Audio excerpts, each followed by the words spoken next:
बोलो श्री कृष्ण कन्हैया लाल की, सतगुरु महाराज की, श्री प्राणनाथ प्यारे की, महारानी बाईजुराज की, तीनों पुरी धाम की, समस्त सुंदर साथ की। आनंद कंदम प्रभुदेव चंद्रम ब्रजेश रूपेण पुरापि जातं प्रवेश्य प्राप्तं प्रिय प्राणनाथं परेश पूर्णं सततं नमामि। ब्रह्मा प्रिया जागरणाय जातः सर्वस्वपाता भवसिन्धुत्राता विज्ञानदाता निज धर्मधाता दिनैकबन्धो शरणं प्रपद्ये दिनैकबन्धो शरणं प्रपद्ये। बोलो श्री प्राणनाथ प्यारे की प्रणाम। उपस्थित संपूर्ण सुंदर साह जी, साधक एवं साधिकाएं, प्रशिक्षण शिविर सत्र का आज हम 96वीं दिवस के पावन बैठक में उपस्थित हुए हैं। सर्वप्रथम आप सभी को सप्रेम प्रणाम एवं स्वागत करते हुए हम विषय वस्तु को आगे बढ़ाने जा रहे हैं। जैसे कि मैंने कल ही कहा, आज हम ये ब्रह्म सृष्टि की पद्धति, निजानंद संप्रदाय की पद्धति, इसके अंदर प्रवेश कर रहे हैं। तो अब तक हमने निरंतर श्री कृष्ण प्रणामी धर्म निजानंद संप्रदाय का सैद्धांतिक विषय वस्तु, इसके ऊपर विशेष करके विराट विषय को आधार बना करके अध्ययन करते रहे, चिंतन करते रहे। प्रारंभिक प्रसंग में श्री कृष्ण प्रणामी धर्म निजानंद संप्रदाय, इसके ऊपर एक एक शब्द शब्द के प्रसंग में शब्द शब्द के ऊपर कुछ खुलासा किया, कुछ चर्चा किया, जिसमें जैसे कि धर्म क्या है और उसी शब्द को आधार बना करके अपने आप को जानने के प्रसंग में शरीर और आत्मा के अंतर संबंध, आत्मा के 9 गुण, शरीर के 9 गुण, और इसके साथ में फिर प्रणामी किसे कहते हैं और कृष्ण प्रणामी का अर्थ क्या है। फिर निजानंद संप्रदाय में संप्रदाय शब्द का आशय क्या है, निजानंद शब्द का अर्थ क्या है। तो इन सारे शब्दों के ऊपर खुलासा करते हुए श्री कृष्ण प्रणामी धर्म निजानंद संप्रदाय, ये हमारा धर्म का संप्रदाय का नाम है, इसका भी परिचय लिया। उसके पश्चात ये श्री कृष्ण प्रणामी धर्म निजानंद संप्रदाय में 4 सिलेबस, विराट, वृत्ति, वितक और वाणी। तो इस विषय में भी सारांश रूप में विराट के अंदर क्या है, चर्चनी विषय जैसे परमधाम का वर्णन, वितक जिसके द्वारा हृदय को परिवर्तन किया जाता है, और ये तीनों विषय सार रूप में वाणी के अंदर है। और उसी प्रसंग में हमने ये भी चर्चा किया है कि सेवा पूजा, जिसके अंदर विराट, चर्चनी, वितक, वाणी चारों विषय का सार प्रसंग है। तो इस तरह से सारांश रूप में विषय वस्तु का एक परिचय देते हुए हमने विराट विषय को प्रारंभ किया। तो विराट विषय अंतर्गत मुख्य रूप में क्षर, अक्षर और उत्तम पुरुष अथवा अक्षरातीत, ये 3 पुरुष का परिचय विषय में अक्षरातीत परब्रह्म परमात्मा का धाम परम धाम से अथवा महाकारण लीला प्रसंग से विषय वस्तु को प्रारंभ किया, जो ये स्वप्निक सृष्टि की उत्पत्ति से भी पूर्व की बात है। और वहां से आगे बढ़ते हुए फिर ये सृष्टि उत्पत्ति का कारण क्या है, जिसमें परमधाम की सखियां और अक्षर ब्रह्म इस सृष्टि की उत्पत्ति का कारण रूप में रहे। फिर अक्षरातीत के हुक्म के द्वारा ही अक्षर ब्रह्म को माध्यम बना करके ये क्षर ब्रह्मांड का उत्पत्ति अथवा विस्तार किया गया। तो ये सृष्टि के अंदर विभिन्न प्रकार के अवतारी ऋषि महर्षियों के माध्यम से अज्ञानमय अवस्था में भ्रमित जीवों को ज्ञान के द्वारा एक चेतना विकास करने की लीला क्रम आगे बढ़ती रही। और चलते चलते फिर सृष्टि की शुरुआत से लेकर के ब्रह्मा जी के दूसरे परार्ध के 28वें द्वापर का समय तक में एक स्टेज बनने का ये प्रसंग रहा।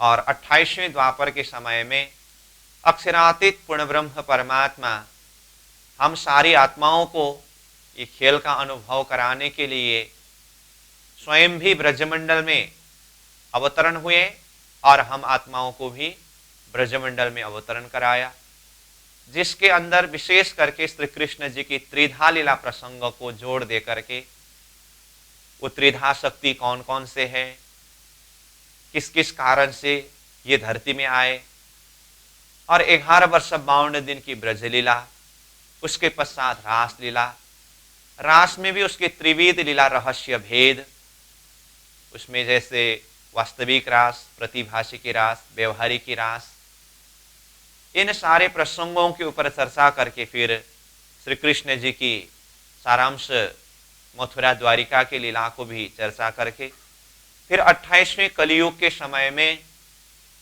रसूल मोहम्मद साहेब के शक्ति के द्वारा वो अर्श अजीम यानी कि परम धाम से स्वयं परमात्मा स्वरूप इमाम के स्वरूप में आने की भविष्यवाणी, अथवा धर्मशास्त्र के माध्यम से भी वो अलौकिक शक्ति, ब्राह्मिक शक्ति इस जगत में नरतन धारण करके लीला करने के लिए आने की भविष्यवाणी, इन सारे भविष्यवाणियों के ऊपर भी चर्चा करके फिर ये 28वें कलियुग के 4660 वर्ष का व्यतीत होने पर निजानंदाचार्य सतगुरु श्री देवचंद्र जी महाराज का आगमन, उनकी साधना पक्ष तारतम अवतरण, और तारतम के द्वारा हद बेहद अक्षर अक्षरातीत को किस तरह से खुलासा किया, प्रकाशित किया, धर्मशास्त्र के गूढ़ रहस्यों को किस तरह से खुलासा किया।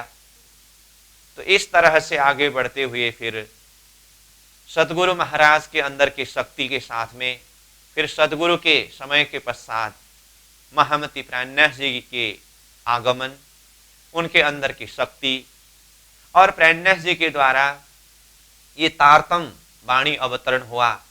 तो ये तारतम दर्शन का लोकेशन क्या है अथवा तारतम दर्शन का परिचय क्या है, इस विषय के ऊपर भी चर्चा किया। तो इस तरह से सारांश रूप में कहे तो श्री कृष्ण प्रणामी धर्म का मूल सिद्धांत का सार, ये संपूर्ण विषय के ऊपर हमने चर्चा किया। और उसके पश्चात फिर मुख्य रूप में ये विराट विषय, जिसमें पाताल से लेकर के परमधाम तक का प्रत्येक लोक का वर्णन, जो विराट विज्ञान दर्पण नामक किताब के माध्यम से हमने अध्ययन किया, और उसको भी हमने कल पूरा किया।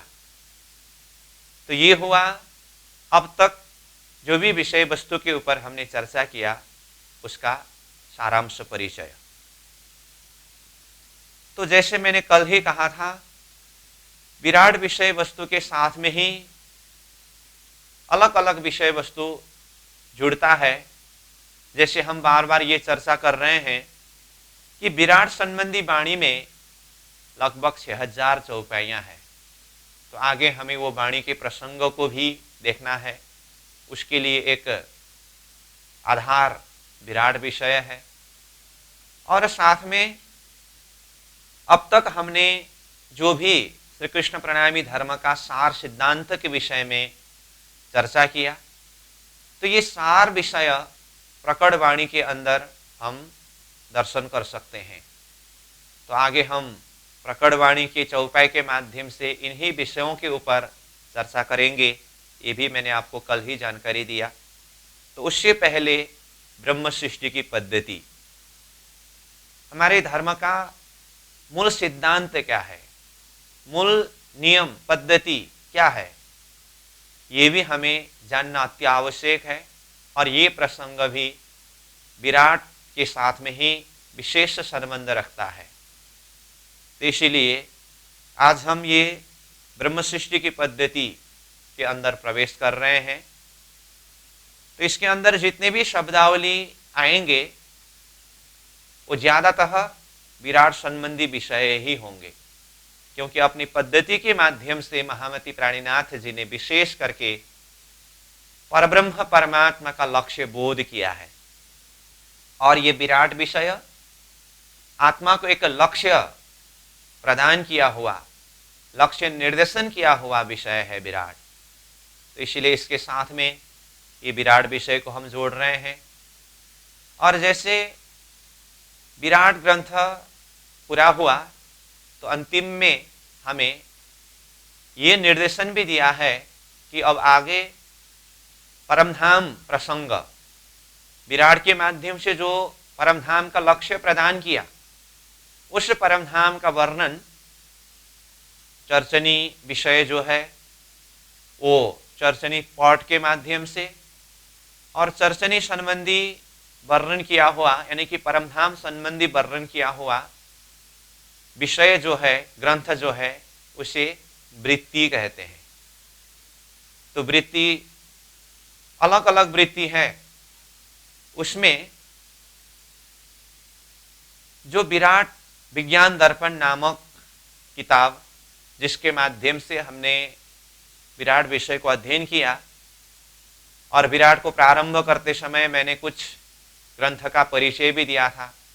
विराट पट दर्शन करके एक बड़ा सा किताब भी है, सृष्टि विज्ञान वर्णन करके छोटा सा किताब भी है, और उससे भी सार रूप में आत्मसोपान भी है।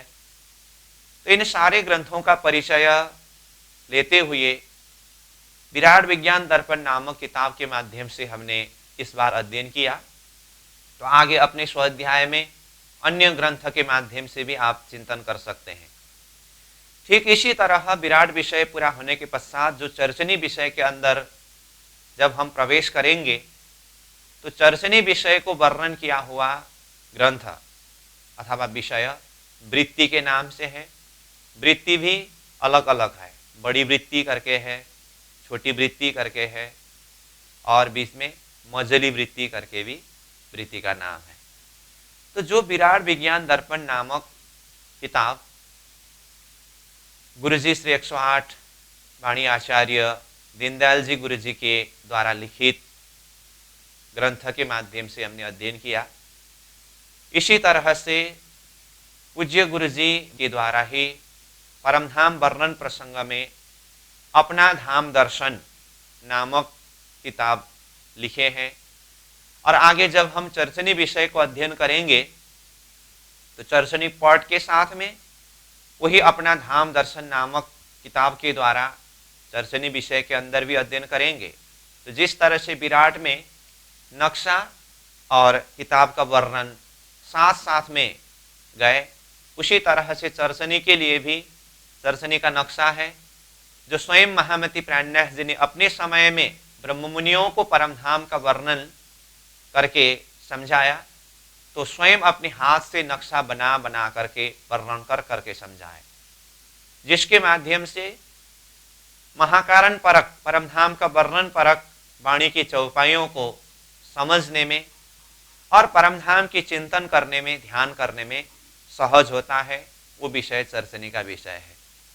ये तो मैंने थोड़ी सी जानकारी के लिए ही आपको बताया हूँ, क्योंकि विराट विज्ञान किताब के अंतिम में हमें ये निर्देशन मिला है कि अब इसके आगे अपना धाम दर्शन यानी कि परमधाम दर्शन के लिए चर्चनी पढ़ के माध्यम से आगे चिंतन करने के लिए करबद्ध प्रार्थना करते हैं, आग्रह करते हैं करके जिस तरह से वहाँ पर भाव मिला है उसी के आधार पर आगे विषय वस्तु जोड़ने के लिए एक परिचय आपको संकेत बता के रखा हूँ।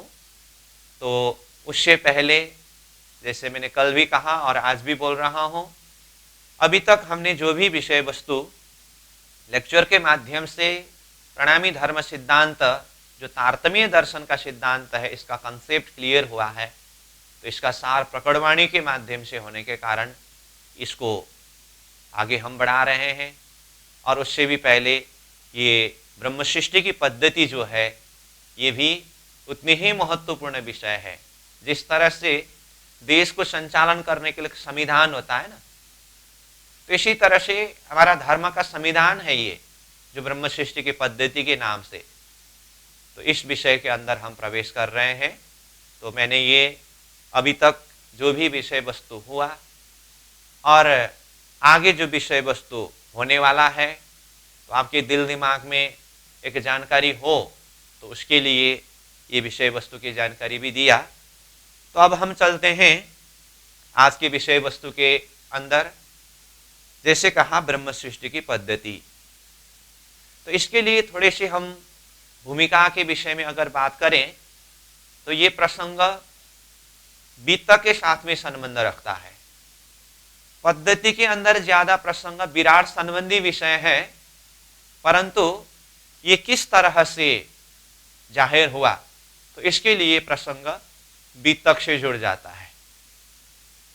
महामती प्राणनाथ जी जब धर्म प्रचार करते हुए हरिद्वार पहुंचे तो हरिद्वार में भिन्न भिन्न संप्रदाय के आचार्य जन, ज्ञानी जन, विद्वत जन वो महाकुंभ मेला में उपस्थित हुए थे।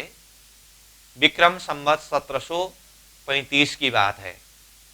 अब ये वित्त के द्वारा हम जानते हैं कि महामती प्राणनाथ जी किस तरह से धर्म प्रचार करते हुए कैसे परिस्थिति में हरिद्वार पहुंचे।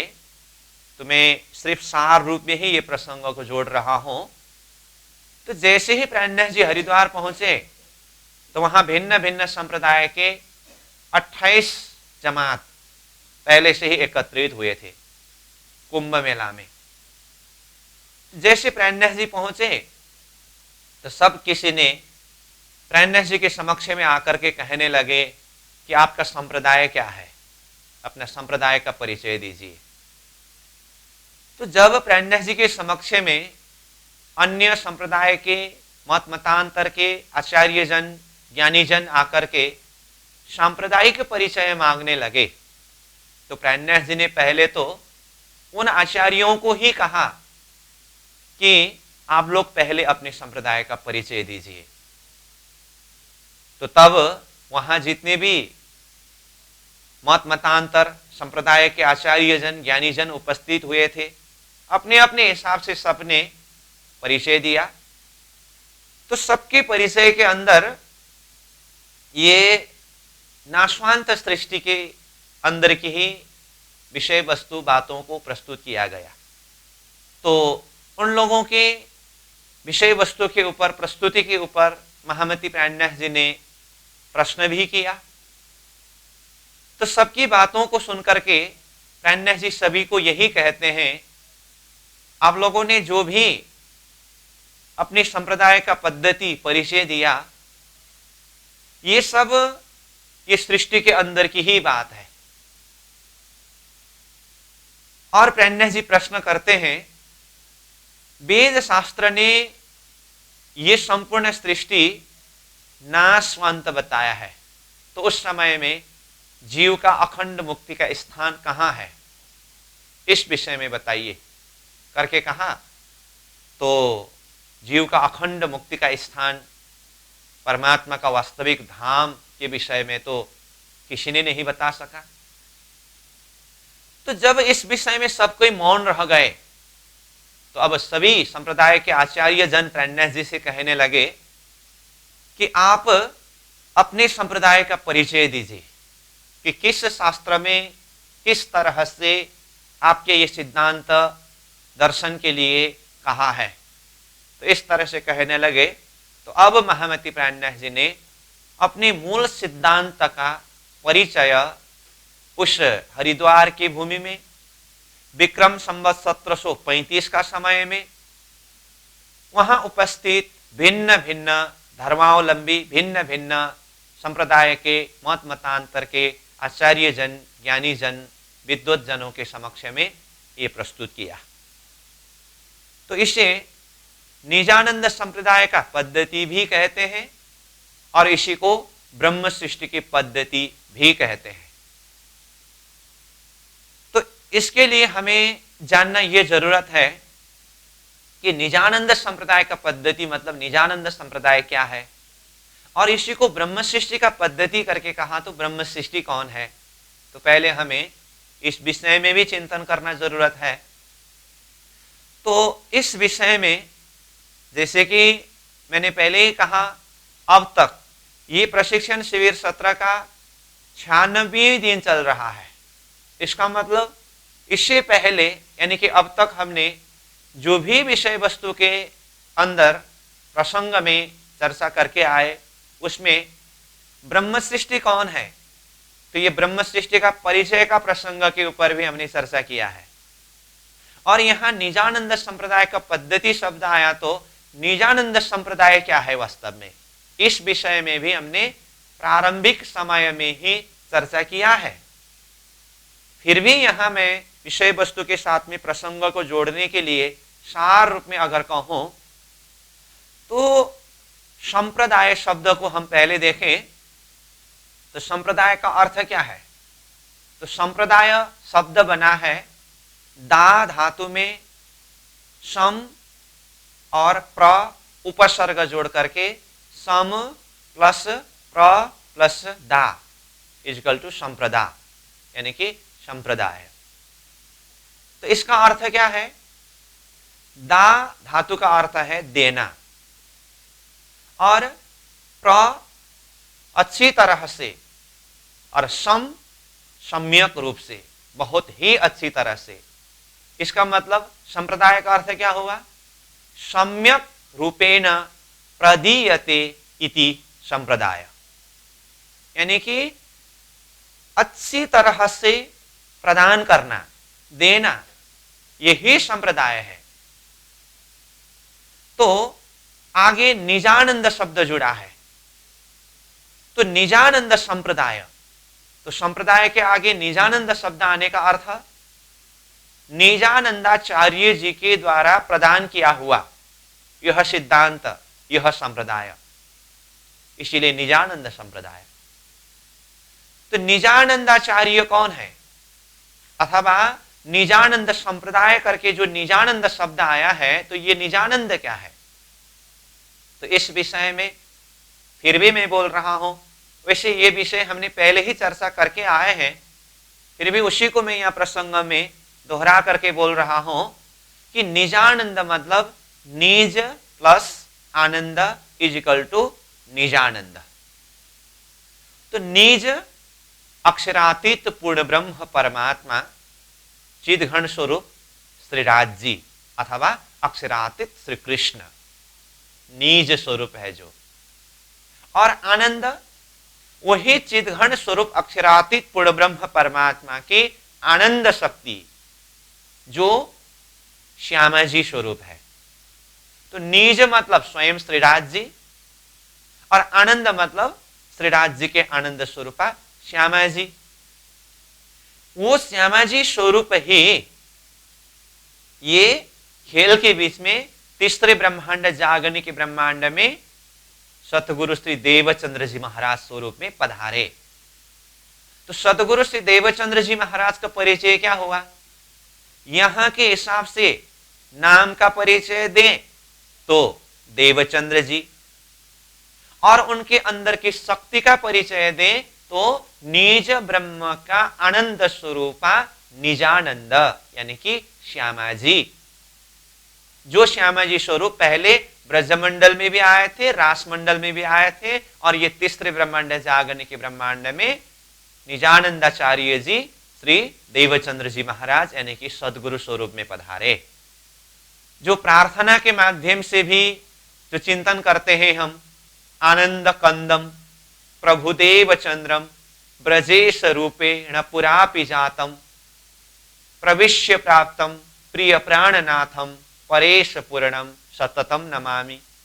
वैसे ये प्रार्थना का जो शब्द है इसका भी अर्थ हमने पहले ही खुलासा किया है, फिर भी सारांश रूप में अगर कहूं तो आनंद कंदम मतलब आनंद गुण, आनंद शक्ति, कंदम छुपा हुआ।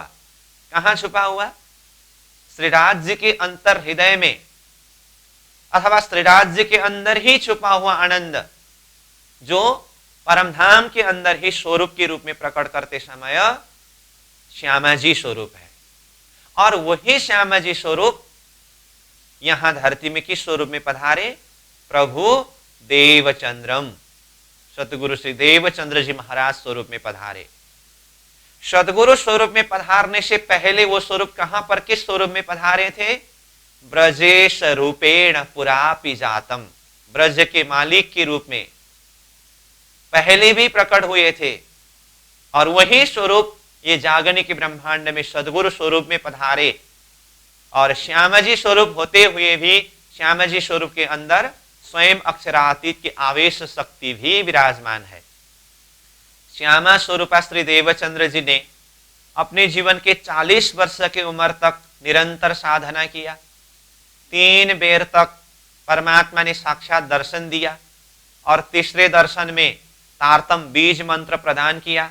ये भी सारांश रूप में हमने पहले ही चर्चा किया है।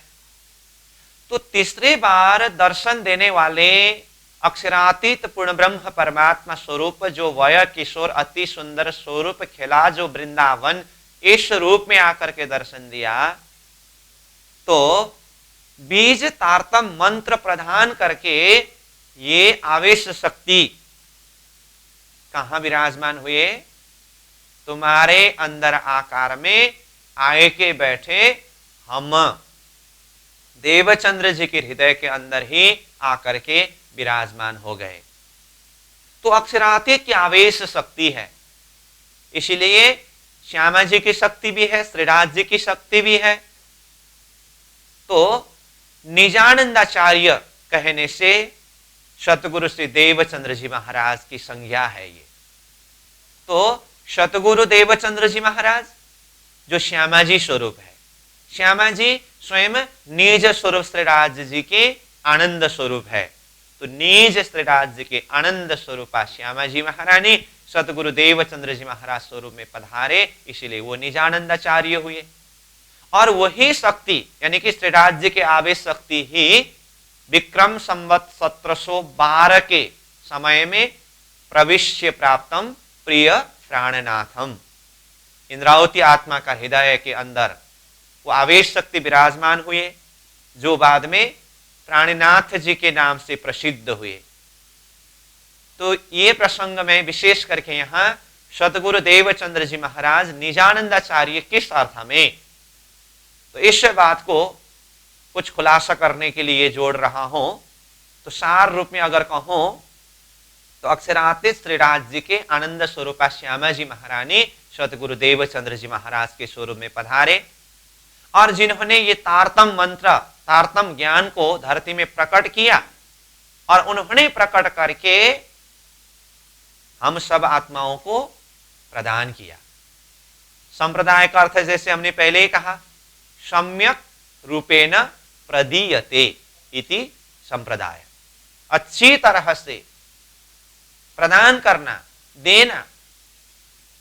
तो आज हमें जो ये तारतम्य सिद्धांत प्राप्त हुआ, हमें कहां से प्राप्त हुई? हमें हमारे गुरुजी ने दिया। गुरुजी को किसने दिया? गुरुजी के गुरुजी ने दिया। उनको किसने दिया? उनके गुरुजी ने दिया। करते करते ये जो इलम परंपरा जो है ना, इसको हम इलम परंपरा कहते हैं। जिस तरह से हम ये एक एक शब्द के ऊपर व्याख्या करते हैं, खुलासा करते हैं, सीखते हैं, सिखाते हैं, इसको इलम परंपरा कहते हैं। ये स्वयं महामती प्राणनाथ जी के द्वारा ही प्रारंभ हुआ है। जैसे महामती प्राणनाथ जी के समय में तारतम वाणी अवतरण हुई, तो तारतम वाणी तो कितने सारे वाणी आवेश में अवतरण हुआ है, कितने सारे वाणी समाधि अवस्था में अवतरण हुई है। तो वाणी अवतरण होने के पश्चात स्वयं प्राणनाथ जी उस वाणी को चिंतन करते थे, देखते थे, तो सामने वाले सुंदर साथ को सीधा सीधा वो वाणी समझने में बहुत ही कठिन होता था।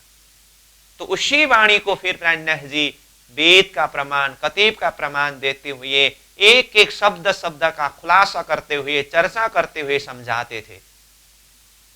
पद्मावतीपुरी धाम की अष्टप्रहर लीला प्रसंग में महामती प्राणनाथ जी के द्वारा चर्चा होने का प्रसंग आता है ना, तो चर्चा के समय में प्राणनाथ जी इन्हीं वाणी को हर एक प्रकार से शास्त्र प्रमाण, वेद कतीबों के साक्षी देते हुए, खुलासा करते हुए समझाते थे। और यही समझाने की जो पद्धति है, प्रक्रिया है, इसे इलम परंपरा कहते हैं। और स्वयं प्राणनाथ जी अथवा इंद्रावती आत्मा को भी, अथवा इंद्रावती आत्मा के समकालीन जितने भी सुंदर साथ हैं, इन सारे सुंदर साथ को ये ज्ञान किसने प्रदान किया? स्वयं निजानंदाचार्य सतगुरु श्री देवचंद्र जी महाराज ने ही प्रदान किया। तो सदगुरु महाराज ने अपने समय में 34 वर्ष के समय अवधि के अंदर 313 आत्माओं को ये तारतम दर्शन, तारतम के रहस्य को प्रदान करके आज जो भी विषय वस्तु हम तारतम्य विषय के द्वारा अध्ययन कर रहे हैं, सदगुरु महाराज ने अपने समय में ये सारे विषय वस्तु चर्चा के माध्यम से समझाया। इसका अर्थ सदगुरु महाराज ने जिस ढंग से, जिस प्रक्रिया से समझाया अथवा ये विषय वस्तु प्रदान किया, इस तारतम्य दर्शन के माध्यम से आत्मा को परमधाम तक का लक्ष्य प्रदान किया और परमधाम का वर्णन करके जो अपने चिंतन को, ध्यान को परमधाम में ही एकाग्र कराया। तो ये जितने भी विषय वस्तु है, ये स्वयं सदगुरु महाराज ने प्रदान करना प्रारंभ किया। और उसके बाद फिर प्राणनाथ जी, फिर ब्रह्म मुनि, चलते चलते आज हमारे तक जो ज्ञान, जो सिद्धांत, जो दर्शन आया है, ये स्वयं सदगुरु महाराज के द्वारा प्रारंभ हुआ है। ये तो आज हमारे तक आने की बात हुई, परंतु ये प्रसंग महामती प्राणनाथ जी हरिद्वार में पहुंच करके ये अपने सिद्धांत का परिचय दे रहे हैं। तो उसी प्लेटफॉर्म में खड़ा होकर के अगर देखें तो महामती प्राणनाथ जी ये तारतम्य दर्शन के माध्यम से जो भी अपने सिद्धांत का परिचय दे रहे हैं, ये कहां से प्रारंभ हुआ है? स्वयं सदगुरु महाराज के द्वारा प्रारंभ हुआ है। इसीलिए ये सिद्धांत, ये दर्शन, ये ज्ञान देने का जो क्रम स्वयं निजानंदाचार्य सतगुरु श्री देवचंद्र जी महाराज के द्वारा प्रारंभ हुआ। और सतगुरु देवचंद्र जी के द्वारा कहना ही उनके हृदय के अंदर स्वयं अक्षरातीत धामधनी आवेश शक्ति में विराजमान है। तो उनके द्वारा ही प्रदान किया हुआ यह ज्ञान है, यह सिद्धांत है, यह दर्शन है। इसीलिए महामती प्राणनाथ जी ने अपने सिद्धांत अथवा अपने संप्रदाय का परिचय देते समय निजानंद संप्रदाय, यानी कि निजानंदाचार्य सतगुरु श्री देवचंद्र जी महाराज के नाम से ही ये संप्रदाय का परिचय दिया। इस अर्थ में ये निजानंद संप्रदाय है। ठीक, अब इसी को हमने दूसरा शब्द भी प्रयोग किया है, ब्रह्म सृष्टि की पद्धति। तो ये निजानंद संप्रदाय की पद्धति को दूसरे शब्द में ब्रह्म सृष्टि की पद्धति करके क्यों कहा? क्योंकि ये सिद्धांत निजानंदाचार्य सतगुरु श्री देवचंद्र जी महाराज के द्वारा हो या महामती प्राणनाथ जी के द्वारा हो, ये सिद्धांत जो प्रतिपादन किया है अथवा जाहिर करके समझाया है, दिया है, ये वास्तव में किसका सिद्धांत है? ब्रह्म सृष्टियों का सिद्धांत है। ये पद्धति ब्रह्म सृष्टियों की पद्धति है। तो ब्रह्म सृष्टि कौन है? तो इस विषय में भी हमें चिंतन करना होगा। तो ब्रह्म सृष्टि के संदर्भ में भी हमने 3 सृष्टि कंसेप्ट के विषय में चर्चा करते समय ब्रह्म सृष्टि कौन है, ईश्वर सृष्टि कौन है, जीव सृष्टि कौन है, इस विषय के ऊपर भी चर्चा किया है। फिर भी अभी मैं सारांश रूप में यहां पर बता दूं, जब अक्षर ब्रह्म के स्वप्निक रूप में क्षर पुरुष की उत्पत्ति हुई, क्षर पुरुष आदि नारायण ने एकोहम बहुश्याम कहने पर जो अनंत जीव के विस्तार हुए, जिसे जीव सृष्टि कहते हैं, और ये जीव सृष्टि के असत जड़ दुखमय खेल जगन्नाटक देखने के लिए दिव्य परमधाम से श्रीनाथ जी के आनंद स्वरूपा श्यामा जी के आनंद स्वरूपा शक्ति 12,000 ब्रह्म प्रियाएं आत्माएं इस संसार में नश्वर जग नाटक खेल देखने के लिए सुरता रूप में आए, और आकर के यहां नारायणी सृष्टि के जीव जो उत्तम जीव है उनको पात्र बना करके वो परमधाम की सुरता प्रवेश हुए। तो जैसे ही परमधाम की ब्रह्मात्माओं की सुरता ये नारायणी सृष्टि में उत्तम जीव के अंदर प्रवेश हुआ, तो इन्हें ब्रह्म सृष्टि कहते हैं।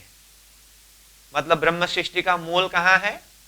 अक्षरातीत परमधाम, और साथ में ईश्वरीय सृष्टि की बात भी है। तो ईश्वरीय सृष्टि अक्षरधाम से अक्षर ब्रह्म के अंदर की 24,000 वृत्ति रूप शक्ति, वो भी ये खेल के बीच में ब्रह्म सृष्टियों के सहयोगी के रूप में, सेविका के रूप में, हजूरी के रूप में, महामती प्राणनाथ जी के शब्द में कहो तो रखोपा रूह कारण, रूह है यानी कि परमधाम की आत्माओं के रखोपा सुरक्षा के लिए, चौकीदारी करने के लिए अथवा सेवा करने के लिए अक्षरधाम की सुरता भी आकर के ये नारायणी सृष्टि के उत्तम जीव के अंदर प्रवेश हुए हैं, जिन्हें ईश्वरी सृष्टि कहते हैं। तो इस तरह से ब्रह्म सृष्टि परमधाम से आए हैं, ईश्वरी सृष्टि अक्षरधाम से आए हैं, और जीव सृष्टि नींद के अंदर अथवा आदिनारायण के द्वारा विस्तार हुए हैं। तो इनमें से जीव सृष्टियों के अपने ही नियम है, अपनी ही पद्धति है, ईश्वरी सृष्टियों के अपनी ही पद्धति है, और ब्रह्म सृष्टि की अपनी पद्धति है। तो ये ब्रह्म सृष्टि का पद्धति है। तो निजानंदाचार्य सतगुरु श्री देवचंद्र जी महाराज ने तारतम दर्शन के माध्यम से जो भी सिद्धांत को जाहिर किया, अथवा महामती प्राणनाथ जी ने तारतम दर्शन अथवा तारतम वाणी के माध्यम से जो भी सिद्धांत को जाहिर किया अथवा संबोधन किया, विशेष करके ब्रह्म सृष्टियों के लिए ही है। इसीलिए तारतम्य सिद्धांत जो है ये ब्रह्म सृष्टियों का सिद्धांत है। तो ये हुआ निजानंद संप्रदाय का पद्धति अथवा ब्रह्म सृष्टि की पद्धति करके जो हेडलाइन में ही जो नाम आया है उसके संदर्भ में मैंने सारांश रूप में कहा। तो अब ये पद्धति क्या है? तो जैसे मैंने पहले ही कहा, देश का भी एक संविधान होता है, इसी तरह से ये धर्म का संविधान है। सभी धर्म का अपना अपना संविधान होता है, अपना अपना नियम पद्धति होता है। तो महामती प्राणनाथ जी ने हरिद्वार के भूमि में अपने सिद्धांत का परिचय देते हुए अपनी एक मान्यता, अपनी एक पद्धति, इसका परिचय दिया। तो उसी समय में महामती प्राणनाथ जी के द्वारा उद्धृत शब्द अथवा अपने सिद्धांत का परिचय देते समय जो शब्द प्रयोग किया, वही शब्द यहां ब्रह्म सृष्टि की पद्धति के रूप में आज हम अध्ययन करते हैं, चिंतन करते हैं, जिसके माध्यम से हम ये जानते हैं कि हमारा मूल सिद्धांत क्या है। समझ में आई बात? ये हुआ ब्रह्म सृष्टि की पद्धति अथवा निजानंद संप्रदाय के पद्धति प्रसंग के भूमिका की बात। अब पद्धति क्या है, सिद्धांत क्या है, मान्यता क्या है, इसके विषय में कहे तो जैसे शब्दों को देखिए, कहा सतगुरु ब्रह्मानंद है, सूत्र है अक्षर रूप, शिखा सदा तिन से परे, चेतन चीद जो अनूप, सेवन है पुरुषोत्तम, गोत्र चिदानंद जान, परम किशोरी इष्ट है, पतिव्रता साधन मान। श्री जुगल किशोर को जाप है, मंत्र तारतम सोए, ब्रह्म विद्या देवी सही, पुरी नौतन मम जोए। अठोत्तर सोपख शाखा सही, शाला है गौलोक, सतगुरु चरण को क्षेत्र है, जहां जाए सब शोक। सुख विलास नित्य वृंदावन, ऋषि महाविष्णु है जोए, वेद हमारो स्वसम है, तीर्थ यमुना सोए। शास्त्र श्रवण श्री भागवत, बुद्ध जागृत को ज्ञान, कुल मूल हमारो आनंद है, फल नित्य विहार प्रमाण। दिव्य ब्रह्मपुर धाम है, घर अक्षरातीत निवास, निजानंद है संप्रदा, ये उत्तर प्रश्न प्रकाश। धनी श्री देवचंद्र जी निजानंद, जिन प्रकट करी संप्रदाय, तिन थे हम यह लखी, हम द्वार पावे अवतेह, हम द्वार पावे अवतेह।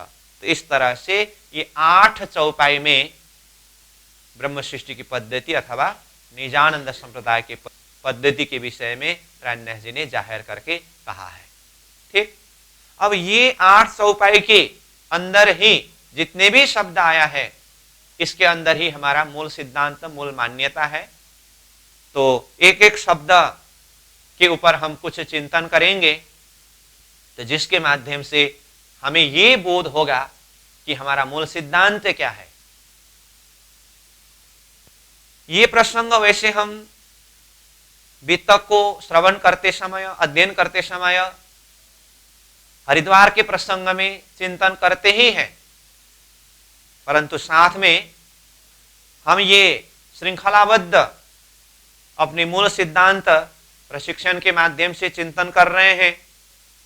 तो इसको और अच्छी तरह से समझने का प्रयास करें, चिंतन करने का प्रयास करें, और हम अपने मूल सिद्धांत में हो करके आगे बढ़ सके। तो इस बात को मद्देनजर रखते हुए ये विषय वस्तु को उठाया गया है। तो अब हम विषय वस्तु के अंदर प्रवेश करते हैं। यहाँ जिस तरह से एक एक शब्द के ऊपर सारांश रूप में बताया है, उसी हिसाब से तो कहा सर्वप्रथम सतगुरु ब्रह्मानंद है। तो हमारे ये सिद्धांत में हमारा सतगुरु कौन है? कोई भी सिद्धांत का अपने अपने गुरु होते हैं, तो हमारा सतगुरु ब्रह्मानंद है। तो सतगुरु ब्रह्मानंद, तो ब्रह्मानंद मतलब, अब ब्रह्मानंद को चिंतन करने के लिए फिर वही शब्द है जो हमने पहले ही निजानंद संप्रदाय के ऊपर चर्चा करते समय ही शब्द आ चुका है। सतगुरु देवचंद्र जी महाराज वो निजानंद स्वरूप है, और वो निजानंद ही ब्रह्मानंद है। निजानंद कहना और ब्रह्मानंद कहना बात एक ही है। निज मतलब स्वयं, तो स्वयं कौन? परमात्मा श्रीराज जी, और वो स्वयं परमात्मा, स्वयं श्रीराज जी, स्वयं अक्षरातीत स्वरूप को ही शास्त्र ने ब्रह्म स्वरूप कहा है। तो निज कहे या श्रीराज जी कहे या ब्रह्म कहे, तो वो परमात्मा स्वरूप है। तो वो निज ब्रह्म स्वरूप के आनंद, तो निज प्लस आनंद, निजानंद। इसी तरह से वो निज स्वरूप परमात्मा को ब्रह्म शब्द प्रयोग किया, तो ब्रह्म प्लस आनंद ब्रह्मानंद। तो ब्रह्म के आनंद स्वरूप ही ब्रह्मानंद है। जिन्हें किस रूप में परिचय दिया? सतगुरु ब्रह्मानंद है। तो ब्रह्म के आनंद स्वरूप ही हमारे सतगुरु है। कैसे? निज ब्रह्म के आनंद स्वरूपा श्यामा जी महारानी ही ये धरती में किस स्वरूप में पधारे? निजानंदाचार्य सतगुरु श्री देवचंद्र जी महाराज स्वरूप में पधारे। तो जो पहले हमने निजानंद शब्द के विषय में व्याख्या करके सद्गुरु स्वरूप का परिचय दिया है, वही सद्गुरु स्वरूप ब्रह्मानंद स्वरूप है। अंदर की शक्ति ब्रह्म के आनंद शक्ति, श्यामा जी शक्ति है। तो उन्हें चाहे निजानंद कहे चाहे ब्रह्मानंद कहे। यहां प्रकृति के देह का नाम नहीं है, ये वो अंदर की शक्ति का नाम है, अंदर की तत्व का नाम है, वो ब्रह्मानंद शक्ति। अब यहां सतगुरु ब्रह्मानंद है करके हमारे सतगुरु ब्रह्मानंद स्वरूप यानी कि श्यामा जी स्वरूप करके तो प्राणनाथ जी के शब्द में आया। अब इसके लिए शास्त्र प्रमाण क्या है?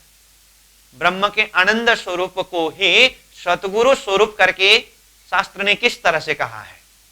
तो इस विषय में भी अगर हम चिंतन करें तो कहा ब्रह्मानंदम परम सुखदम केवलम ज्ञान मूर्तिम द्वंद्वातीतम गगन सदृशम तत्वमस्यादि लक्ष्यम एकम नित्यम विमलमचलम सर्वदा साक्षी रूपम भावार्तीतम त्रैगुण रहितम सद्गुरुतम नमामि।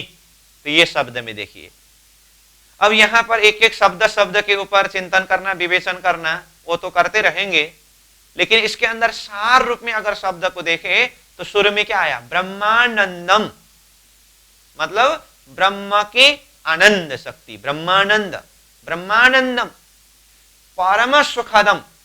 वो ब्रह्मानंद स्वरूप कैसे है? परम सुखदम, सुख का भी परम सुख का स्वरूप है, वो स्वयं आनंद स्वरूप है। तो सुख का स्वरूप अथवा आनंद का स्वरूप, वो सुख में आनंद में भी परम सुख, परम आनंद स्वरूप ब्रह्मानंद। और आगे क्या कहा? केवलम ज्ञान मूर्तिम। देखिए तो वो ब्रह्मानंद स्वरूप केवल और केवल ज्ञान का ही मूर्ति है। तो सद्गुरु स्वरूप ज्ञान की मूर्ति होते हैं ना। केवलम ज्ञान मूर्ति द्वंद्वातीतम गगन सदृशम तत्वमस्यादि लक्ष्यम एकम नित्यम विमलम चलम सर्वदा साक्षी रूपम। और आगे कहा भावातीतम, यहां संसार के भाव से अतीत परे है, वहां तक यहां की कोई भावना नहीं पहुंच सकता है। त्रैगुण रहितम, त्रिगुण सत रज तम गुण से वो रहित है, परे है। और ऐसे संज्ञा गुण बता करके आगे क्या कहा? भावातीतम त्रैगुण रहितम सद्गुरुतम नमामि। ऐसे सद्गुरु स्वरूप का नमन करते हैं, वंदन करते हैं। इस तरह से सद्गुरु स्वरूप की महिमा को गाया है अथवा सद्गुरु स्वरूप का परिचय दिया। तो यहां क्या कहा? ब्रह्मानंदम, वो ब्रह्मानंद शक्ति ही सतगुरुतम नमामि करके सद्गुरु स्वरूप करके नमन किया अथवा उनकी प्रार्थना किया है। तो यहां से भी सिद्ध हुआ कि ब्रह्मानंद शक्ति ही सद्गुरु स्वरूप है। तो इस अर्थ में ब्रह्मानंद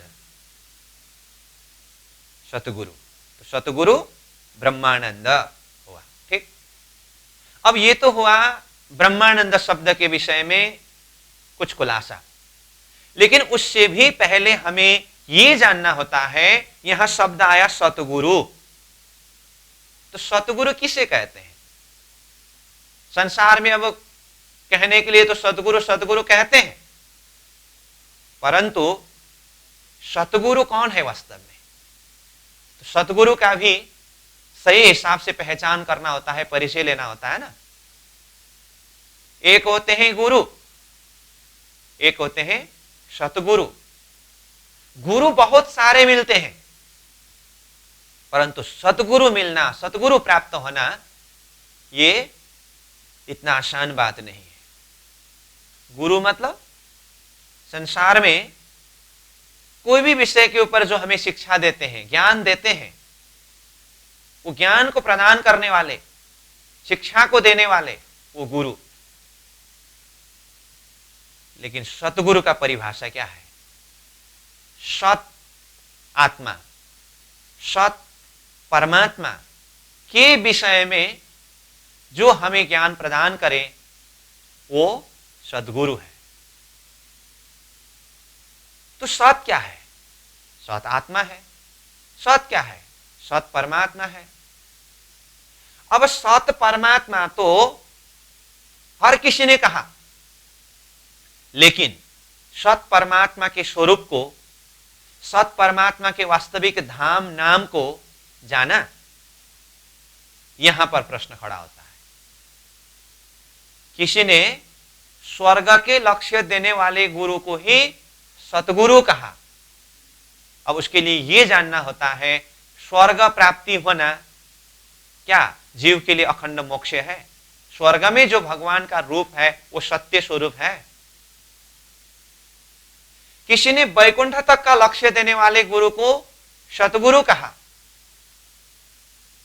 तो प्रश्न यहां पर भी खड़ा होता है, वैकुंठ की प्राप्ति जीव का परम मोक्ष है।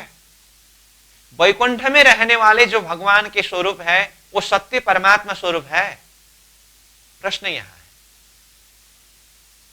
तो चाहे स्वर्ग का स्वरूप हो, चाहे वैकुंठ का स्वरूप हो, जो भगवान का स्वरूप वो इस सृष्टि के कार्य ब्रह्म रूप में है, सृष्टि संचालन के लिए। जैसे ये सारा सृष्टि आदिनारायण की सृष्टि है, जो विराट प्रसंग के द्वारा हमने समझ करके आए। आदि नारायण की सृष्टि संचालन करने के लिए ब्रह्मा विष्णु महेश एक कार्यकर्ता रूप में है। ब्रह्मा जी का कार्य उत्पत्ति करना, भगवान विष्णु के कार्य पालन करना, महादेव जी के कार्य संहार करना। तो वो स्वयं भी परमात्मा प्राप्ति के लिए मेहनत कर रहे हैं, और वो भी कहते हैं हमने भी परमात्मा को जाना नहीं है, पहचाना नहीं है। वो मतलब त्रिदेव भी क्या कहते हैं, अहम ब्रह्मा अहम विष्णु शिवो इति मोहिता न जाने मो वयम धात परम वस्तु सनातन। वो परम वस्तु सनातन वस्तु परमात्मा तत्व को हम भी नहीं जान रहे हैं, स्पष्ट रूप में कहा। तो फिर वैकुंठ तक का लक्ष्य देने वाले गुरु को सतगुरु कहे तो फिर शब्द का सही अर्थ नहीं बैठ रहा है ना। और कोई नारायण के लक्ष्य तक की बात करने वाले गुरु है, तो नारायण भी तो स्वप्निक जगत के अंदर हद की भूमि के अंदर के ही स्वरूप है। वो भी अंततगत्वा नाश होकर के जाएंगे। ठीक, तो वास्तव में सतगुरु स्वरूप कौन है? तो जो सत परमात्मा,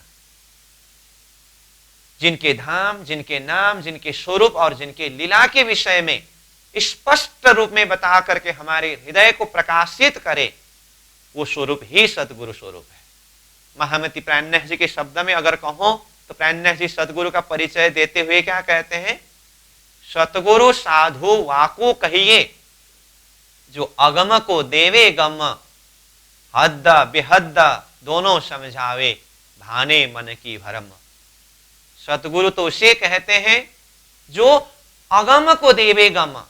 अगम मतलब अब तक ये संसार के बीच में परमात्मा ही अगम हुए।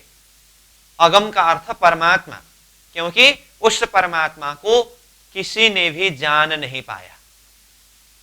कहा ना, वेद अगम कहे उलटे पीछे, नेत नेत कर गाया, खबर ना पड़ी बिंद उपजिया कहां थे, ताथे नाम निगम धराया। बाकी की तो बात ही छोड़ दीजिए, स्वयं वेद ने भी परमात्मा को प्राप्त करने के लिए खोजी करते हुए आगे गए, परंतु प्राप्त नहीं कर सका। तो वेद ने भी परमात्मा को क्या कहा, वेद अगम कहे उलटे पीछे। अगम कह करके वेद भी लौट करके आए, तो उनका नाम निगम हुआ।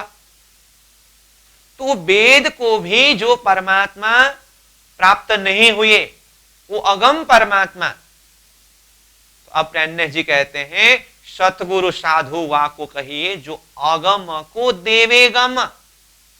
अगम परमात्मा के विषय में भी गम कराने वाले, पहचान कराने वाले स्वरूप ही सतगुरु स्वरूप होते हैं। और आगे क्या कहा, हद बेहद दोनों समझावे। हद यानी कि ये स्वप्निक जगत, विराट के माध्यम से हमने अच्छी तरह से समझ करके आए हैं।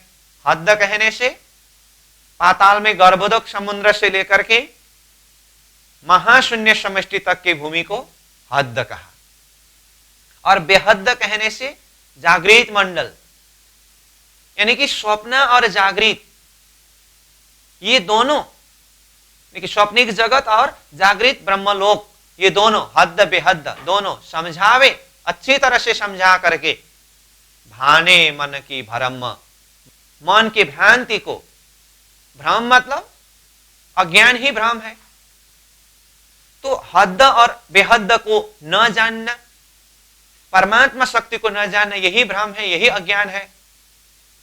तो इस अज्ञान को मिटाने वाले, भाने यानी कि हटाने वाले, मिटाने वाले, वही सद्गुरु स्वरूप होते हैं। प्राणनाथ जी ने वाणी के माध्यम से सद्गुरु स्वरूप का परिचय इस तरह से बताया। ठीक, तो ऐसे सद्गुरु स्वरूप कौन है? ऐसे सद्गुरु स्वरूप वो ब्रह्मानंद स्वरूप है, ब्रह्म के आनंद स्वरूप है, जो निजानंदाचार्य सतगुरु श्री देवचंद्र जी के स्वरूप में पधारे, जिनके अंदर स्वयं अक्षरातीत की आवेश शक्ति है। इसलिए यही सतगुरु स्वरूप का परिचय देते हुए प्राणीनाथ जी वाणी में क्या कहते हैं? सतगुरु मेरा श्याम जी, मैं अहनेश चरणे रहूं, शनमंद मेरा या ही सो, ताथे सदा सुख लो। तो क्या कहते हैं? सतगुरु मेरा श्याम जी, तो यहां कहा सतगुरु ब्रह्मानंद, और ये जो चौपाई हम जोड़ रहे हैं इसमें क्या कहा? सतगुरु मेरा श्याम जी। श्याम कौन है? अक्षरातीत पूर्ण ब्रह्म परमात्मा। जैसे हम मूल मिलावा के चौपाई को चिंतन करते हैं ना, इन विध साथ जी जागिए, बताए देवरे जीवन, श्याम श्यामा जी साथ जी, जित बैठे चौक वतन। ये वतन परम धाम के चौक यानी कि मूल मिलावा का बैठक, जहां पर कौन कौन है? श्याम, श्यामा जी, साथ जी। श्याम मतलब अक्षरातीत श्री कृष्ण श्रीराज जी, श्यामा जी महारानी और साथ जी 12,000 आत्माएं उस मूल मिलावा के बैठक में है। और जो मूल मिलावा के बैठक में अक्षरातीत श्याम स्वरूप विराजमान है, वही अक्षरातीत श्याम स्वरूप परमात्मा ही इस धरती में सतगुरु स्वरूप में पधारे। कैसे? सतगुरु देवचंद्र जी महाराज को 40 वर्ष की उम्र में दर्शन देने वाले कौन है? स्वयं अक्षरातीत परमात्मा। अब वो दर्शन देने वाले जो आवेश शक्ति अथवा परमात्मा, जिन्होंने मंत्र के माध्यम से ही अपना स्पष्ट परिचय दिया है, मेरा नाम श्री कृष्ण है, और श्री कृष्ण कहने से फिर वैकुंठ गौलोक में उलझना नहीं, मैं वो अनादि अक्षरातीत वाला हूं, तो स्पष्ट रूप में ये परिचय दिया। तो अनादि अक्षरातीत श्री कृष्ण जो श्याम स्वरूप है, जिन्होंने दर्शन दे करके अंतिम में क्या कहा? तारतम बीज मंत्र प्रदान करने के पश्चात भी अब आगे कुछ पूछना है? कुछ पूछना है तो पूछ लो। मैंने बार बार 3 बार दर्शन दिया हूं, अब इसके बाद आगे 4थी बार प्रत्यक्ष रूप में दर्शन नहीं दूंगा। तो देवचंद्र जी ने क्या पूछा? धनी आप कहां जाओगे? तो दर्शन देने वाला स्वरूप ने क्या कहा? तुम्हारे अंदर आकार में आके बैठे हम, मैं तुम्हारे ही अंतर हृदय में आकर के बैठूंगा। इतना कह करके वो दर्शन देने वाला शक्ति देवचंद्र जी के हृदय के अंदर विराजमान हुए। तो वो शक्ति कौन है? वो शक्ति है अक्षरातीत श्री कृष्ण। वो शक्ति है वो मूल मिलावों के बैठक में जिन्हें श्याम, श्यामा जी, साथ जी करके श्याम शब्द के द्वारा संबोधन किया। वही अक्षरातीत शक्ति को देवचंद्र जी महाराज के हृदय के अंदर जो विराजमान है, उनका परिचय देते हुए प्राणनाथ जी वाणी के द्वारा कहते हैं, सतगुरु मेरा श्याम जी। तो साक्षात परमात्मा स्वयं सदगुरु स्वरूप हुए कि नहीं हुए? और आनंद स्वरूप श्यामा जी तो है ही। इसका अर्थ क्या हुआ? सतगुरु मेरा श्याम जी, वो अक्षरातीत परमात्मा स्वरूप सदगुरु स्वरूप में पधारे। इसीलिए वो सतगुरु स्वरूप, वो श्याम स्वरूप अथवा श्यामा स्वरूप देवचंद्र जी महाराज होने से, जिन्होंने तारतम के माध्यम से हद यानी कि ये स्वप्निक जगत, स्वप्निक सृष्टि के विषय में भी स्पष्ट रूप में समझाया, और बेहद यानी कि वो जागृत मंडल के विषय में भी स्पष्ट रूप में समझाया। तो हद बेहद दोनों समझावे, ये शब्द आया था ना, हद और बेहद दोनों को समझाने वाले, और भाने मन की भ्रम, मन की भ्रांति को, भ्रम को, अज्ञान को मिटाने वाले, हटाने वाले ऐसे स्वरूप सदगुरु स्वरूप होते हैं, अथवा सदगुरु साधो वाको कहिए, सदगुरु उन्हें कहते हैं, कहा था ना। तो स्वयं अक्षरातीत धामधनी स्वरूप सदगुरु देवचंद्र जी महाराज के हृदय के अंदर विराजमान होकर के तारतम के प्रकाश के माध्यम से सारे सृष्टि के अंदर के अध्यात्म अंधकार को, अध्यात्म भ्रांति को मिटाया कि नहीं मिटाया। इसलिए तारतम के प्रकाश के लिए क्या कहा, ये बाणी गर्जत माज संसार, खोजी खोजी मिटावे अंधार। सारे संसार के अज्ञान अंधकार को मिटाने वाले ये दिव्य प्रकाश ज्ञान का प्रकाश है। तो सदगुरु स्वरूप के लिए ज्ञान मूर्ति कहा है ना, केवलम ज्ञान स्वरूपम, केवल ये ज्ञान का ही स्वरूप है। तो ऐसे स्वरूप, तो जिन्होंने हद और बेहद को स्पष्ट रूप में समझाया, वो सदगुरु स्वरूप। वो कौन है, सतगुरु मेरा श्याम जी, वो स्वयं परमात्मा स्वरूप सदगुरु स्वरूप में पधारे। अब वो परमात्मा स्वरूप ही सदगुरु स्वरूप है, इसके लिए शास्त्र प्रमाण क्या है, जो सबके मुंह में है, गुरुर् ब्रह्मा गुरुर्विष्णु गुरुर्देव महेश्वर गुरुर साक्षात परम ब्रह्म तस्मै श्री गुरुवे नमः। इसमें देखिए तो अंतिम में क्या कहा, गुरुर साक्षात परम ब्रह्म तस्मै श्री गुरुवे नमः। गुरुर साक्षात परम ब्रह्म, साक्षात परब्रह्म परमात्मा ही गुरु यानी कि सदगुरु स्वरूप है, अथवा सदगुरु स्वरूप में पधारे। अब इसके ऊपर विचार करिए।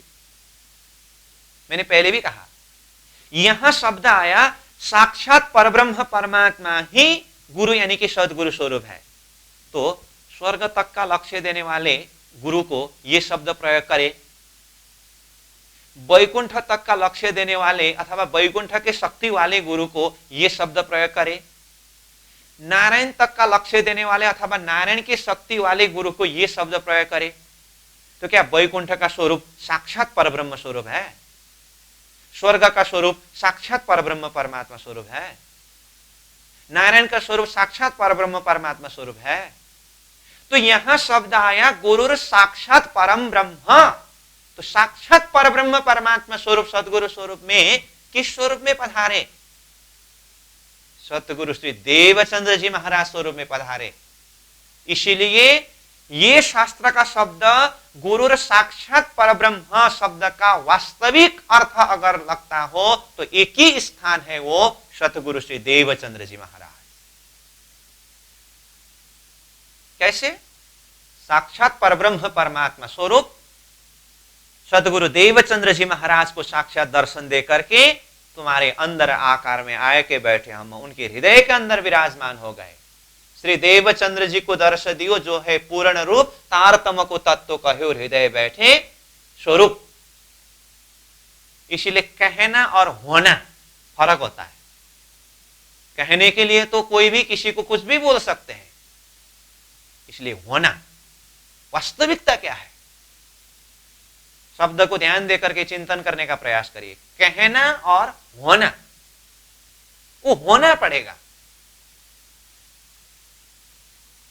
साक्षात परब्रह्म परमात्मा स्वरूप सदगुरु स्वरूप, जिनके अंदर अक्षरातीत की आवेश शक्ति भी है, जिनके अंदर स्वयं श्यामाजी शक्ति भी है, इसलिए वो श्यामाजी शक्ति के हिसाब से ब्रह्मानंद स्वरूप, और स्वयं परमात्मा की शक्ति विद्यमान है, इसीलिए गुरु साक्षात परम ब्रह्म।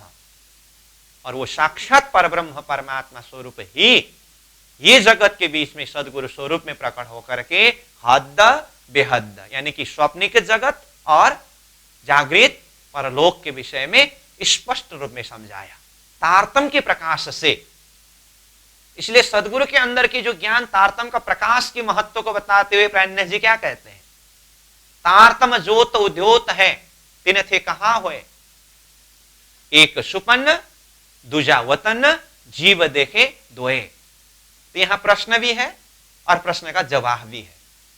क्या कहा, तारतम का ज्योति उदय हुआ सदगुरु के हृदय से परमात्मा शक्ति के आवेश के द्वारा, और जो महामती प्राणनाथ जी के द्वारा वाणी के रूप में विस्तारित हो रहा है। तो ये तारतम का उदय होने से क्या हुआ, तो कहा एक सुपन्न दूजा वतन जीव देखे द्वय। यहां संसार में बैठे बैठे ये स्वप्निक जगत और जागृत परलोक परम धाम दोनों को स्पष्ट रूप में जीव अथवा चेतना आत्मा दर्शन कर रहे हैं। तो देखिए यही तारतम के चिंतन के माध्यम से ही हमने बैराट के द्वारा सारे लोकालोक हद बेहद अक्षर अक्षरातीत को देखा समझा। तो ये सदगुरु का ज्ञान का प्रकाश है ना। ऐसे ज्ञान का प्रतिमूर्ति स्वरूप सदगुरु स्वरूप जो स्वयं ब्रह्म के आनंद स्वरूप है, उस अर्थ में सतगुरु ब्रह्मानंद है। समझ में आई बात। तो आज का हमारा समय पूरा हो चुका है। तो आज हमने अब तक जितने भी विषय के ऊपर चर्चा किया इसका सारांश रूप में कुछ चर्चा किया। उसके बाद ये ब्रह्म सृष्टि की पद्धति अथवा निजानंद संप्रदाय की पद्धति। तो निजानंद संप्रदाय शब्द के ऊपर वैसे हमने पहले भी चर्चा किया था, फिर भी ये स्पेशल विषय वस्तु के अंदर प्रवेश करना है तो उसी को सारांश रूप में मैंने फिर दोहरा करके परिचय दिया। और ब्रह्म सृष्टि की पद्धति, तो ये ब्रह्म सृष्टि कौन है जिनकी पद्धति यहां इस तरह से बताया है, तो ये बात है। और इसके अंदर जैसे प्रवेश करते समय सर्वप्रथम सतगुरु का परिचय दिया। तो सतगुरु ब्रह्मानंद स्वरूप है। तो ब्रह्मानंद का अर्थ क्या है और वास्तव में सतगुरु का अर्थ क्या है, इस विषय के ऊपर हमने चर्चा किया। और बाकी एक एक शब्द के ऊपर जहां तक हो सके सारांश स्वरूप से हम चर्चा करने का प्रयास करेंगे। तो आज के लिए यहीं पर विश्राम दिया जाता है। पूर्णमदः पूर्णमिदं पूर्णात् पूर्णमुदच्यते पूर्णस्य पूर्णमादाय पूर्णमेवावशिष्यते। प्रणाम।